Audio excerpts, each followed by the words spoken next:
What are you, an acorn? More like, what are you, a disappointment? Hey guys, it's me. Today is actually going to be a bit of a different video because, one, I am outside, which is literally one of the rarest sights you will ever see, ever. Two, I don't actually have a microphone now because I'm not allowed to use the cord for my microphone to go to my computer.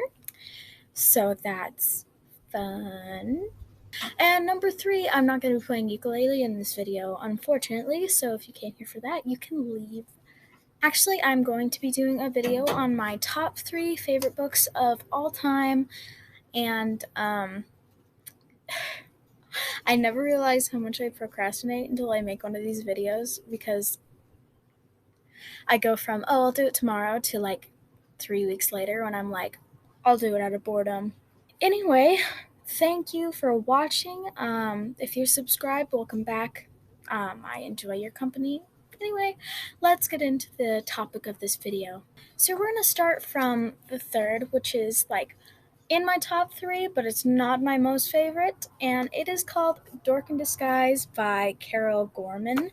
Actually, I got this book when I was probably like 8 or 9, and this was actually my mom's copy when she was my age, and I read it over and over and over again. It was one of my favorite books. It's just like, that classic growing up story of trying to find yourself, and this kid in the book is, trying to fit in as a cool kid. He changed his entire appearance, but in the end, he ends up just wanting to be himself and falls in love with a girl who's a nerd, and I would highly recommend it.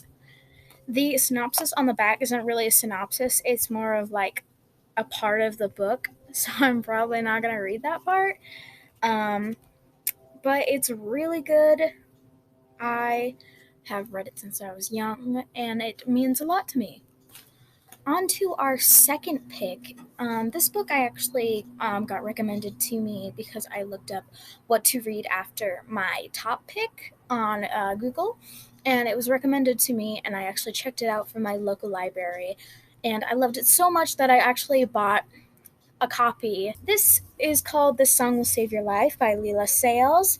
I feel like if you enjoy Broadway musicals like Be More Chill or Heathers, you'll really like this book. It's about this girl who kind of lives this normal life, but she's kind of invisible to everyone else, and she finds herself in this world where at night she'll go and she'll DJ at this club, and she kind of just discovers herself and gets more outgoing, and everything kind of comes tumbling down in the end. I won't say exactly how. It's a really good book. It has some really, really good quotes in it that I use on a daily basis. It's one of my favorites for sure. I probably got it when I was in 7th grade, so like 12, probably. It has this really cool part at the end. So the whole story is kind of this girl falling in love with music. She's always loved music, and she just gets to be a part of it, and it kind of makes her find herself. So at the end, it has a whole bunch of pages that are like Elise's top. This one is Elise's top. I can hear the bat that lives in the awning. He's not happy. Another page is Elise's top 10 songs for walking at night. I'm going to read just a little bit of the last page of this book. You think it's so easy to change yourself. You think it's so easy, but it's not. True things don't stay the same forever. Couches are replaced, boys leave, you discover a song, your body becomes forever scarred. And with each of these moments, you change and change again, your true self spinning, shifting positions, but always at last it returns to you, like a dancer on the floor. Because throughout it all, you are still always you, beautiful and bruised, known and unknowable. And isn't that just you enough? Whew! I don't know if you can tell, but I'm kind of sensitive. So, yes, that one definitely goes in my top 2 place. Okay, y'all ready for the finale? That was my impression of a drum roll. Okay, for my number one spot of my all time favorite book, probably now and forever, is the book Dear Evan Hansen. Um, I'm sure some of you have heard of this. It's because it's a Broadway musical. Maybe you've read the book too, but oh boy, is it amazing! It's another classic finding yourself novel. I can't really explain this book very well because anytime I explain it, it comes off wrong, but I can read the synopsis because this one actually has one.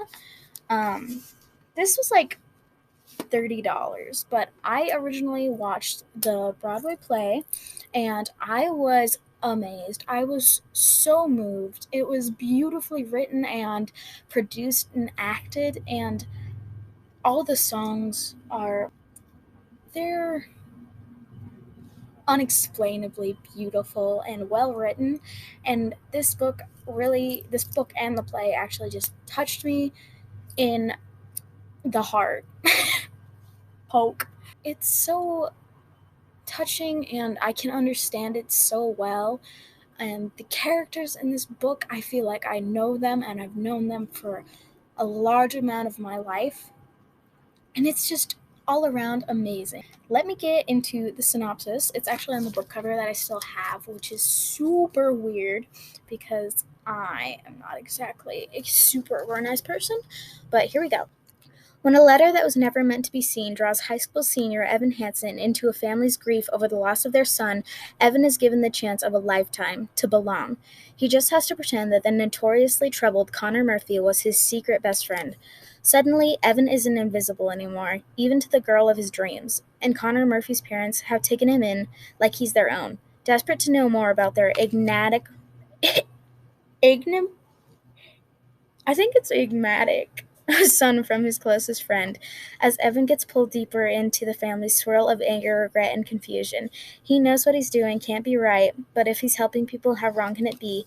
No longer incapacitated by anxiety or hiding from the disappointment in his mother's eyes, this new Evan has a purpose and confidence. Every day is amazing until everything is in danger of unraveling, and he comes face to face with the greatest obstacle himself. A simple lie leads to complicated truths in this big hearted story of grief, authenticity, and the struggle to belong in an age of instant connectivity and profound isolation.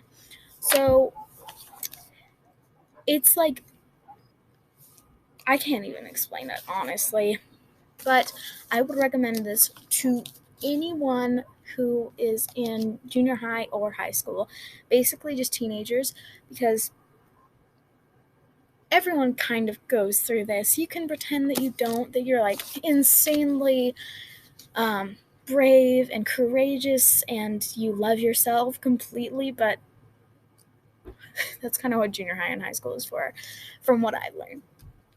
But for those of you who've seen the play, I personally, um, I prefer the book because it has certain chapters labeled in Roman numerals, certain chapters that are labeled in Roman numerals that are told by the ghost of Connor Murphy, and it's so beautiful. The play was amazing, but there's just something about the book that immerses you in it more, and you get to know these characters more, some more of their backstory, things like that, and I think it just pulls you even farther into the book. So, those are my top three picks to read as a teenager. I'm not sure what this video is going to be labeled, but those are my top three favorite books. For now, probably, maybe, always. Please like and subscribe. It would mean a whole lot to me. Thank you for watching the whole video. I can probably put links to certain websites where you can buy these books in the description if you want to. I would highly recommend it.